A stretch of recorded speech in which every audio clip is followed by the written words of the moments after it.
John Sacher. I'm sorry I could not be here today, but I'd like to tell you a little bit about myself and my role in this project. I'm a 19th century U.S. historian with an interest in military history. Currently, I'm working on a book project on Confederate conscription. So basically, I have a professional interest in the way civilians and military interact, which fits very well with this project. Nevertheless, I'm fairly certain that that's not why Dr. Lyons invited me to participate in this project. In reality, the reason she invited me to participate in this project is because her office is right next to mine, right through that wall. Okay, that's probably not it either. Generally, I think Dr. Lyons brought me on this project, and what I bring to this project is administrative experience here at UCF and a connection with K-12 education. I spent the last 5 years as chair of the history department at UCF, so I can help this project negotiate sort of all the obstacles that UCF puts in its way. Like many institutions, the University of Central Florida encourages people to apply for grants like this, is very excited when people get grants like this, and then when the grants show up and we try to get things done, they tell us we can't do this, you can't do that, you can't do that. So hopefully my 5 years of administrative experience can help us navigate those and actually get this project contract done and done on time. But I think more important than that is I have an extensive experience with K-12 education, not just in the state of Florida, but across the United States. Over the last 15 years, I spoke to probably about 100 different Teaching American History grants. These were federal grants designed to improve K-12 education. Not only did I speak to grants across the country, but here in Central Florida, with the Orange County Public School System, I was the co-author of 2 of these grants that shepherded them through the project, through the whole phase. So ultimately, I learned a lot about universities dealing with K-12 teachers. And in fact, probably the most important thing I learned about teachers is that they don't want to see their time wasted. They don't want to have professors coming in and telling them they need to do this, this, and this in their class. They know 2nd graders, they know 7th graders, they know 11th graders better than any of us do. So they want to have the opportunity to do that in their classroom. They want material they can use in their classes. They want that means it needs to be ready to go. They want material that's going to be interesting to young students. And they want material that's connected to the state standards. We're all about the state standards. This project does all of those things. Our plan is to bring a cohort of K-12 teachers to the University of Central Florida in the next few weeks on a Saturday, and we're going to conduct a brainstorming session. What we're going to do is we're going to talk to them a little bit about the history of veterans. We're going to explain to them this project. We're going to talk to them about the cemetery. Like most people in Central Florida, they're probably unaware that this massive Florida National Cemetery with almost 150,000 graves exists within driving distance of their school. Also, they probably don't know as well about the history of veterans in this area. They also aren't aware of what we're doing here. Here we are producing this wonderful website, producing this app, and we want to introduce what we're doing so they can ultimately use it in their classes. But for them to use in their classes and for others to use in their classes, it also helps if we develop some curriculum materials.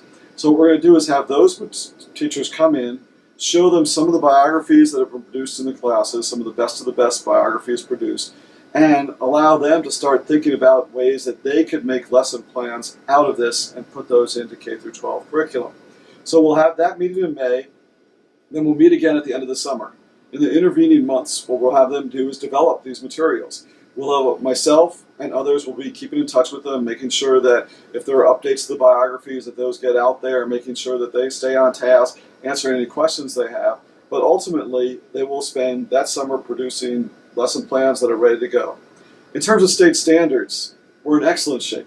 In 2nd grade, for example, the state of Florida actually mandates that students learn about veterans' contributions to United States history. So that's a slam dunk, and that's the easiest state standard to meet. But also, as you go through the history state standards for United States history, for every war, the American Revolution, Civil War, World War II, Gulf War, whatever it's going to be, the state standards say they need to know about the causes, the course of, and the consequence of these wars. Clearly, this project can do all that. Imagine a K-12 student learning about the causes of the war, how they affected somebody in their community, the course of the war, how that person in their community went out and served in the war, the consequences of the war, how that veteran came home and dealt with the community. We'll be bringing these stories in terms of local history. We'll bring them in a way that's potentially someone from their hometown. If it's a high school student, it's potentially someone who was their own age, roughly, when they went to war, at least potentially. Also, it's someone that has a relative in the class, or at least has a friend, or someone knows them in the class, potentially. This is going to make history exciting for them. Ultimately, these lessons plans will appear on our website, and they'll be available for students across the state of Florida to use, and really anywhere could use these lesson plans. We all recognize that a personal connection to history enhances a student's enjoyment of history. We've all heard the old canard that history is just a boring list of names and dates. University of Central Florida Veterans Legacy Program is anything but that. It's the exact opposite. It's exciting, it will achieve personal connections, and has a digital component that will enhance K through 12 students' education and the kind of things that they embrace. Also, I'd like to say this project completes an important triangle. It connects history faculty at the university level, history students at the university level, to K through 12 teachers who then produce for their classes. Technically, I think that's more than a triangle. In fact, I think if you look at it, if we actually count university faculty, undergraduate students, graduate students, K through 12 teachers, and education and students involved there, that's 5. So let's go with the pentagon. I think that fits our military idea here even better. So this is a pentagon. And it handles the idea of synergy. Synergy is often a meaningless buzzword. But if you think about what it is, it's taking people who do things well, do different things well, and putting them together to produce an even better project. And I think that's what you see here at the University of Central Florida with this K through 12 curricular program specifically, but of course more broadly with this project in general.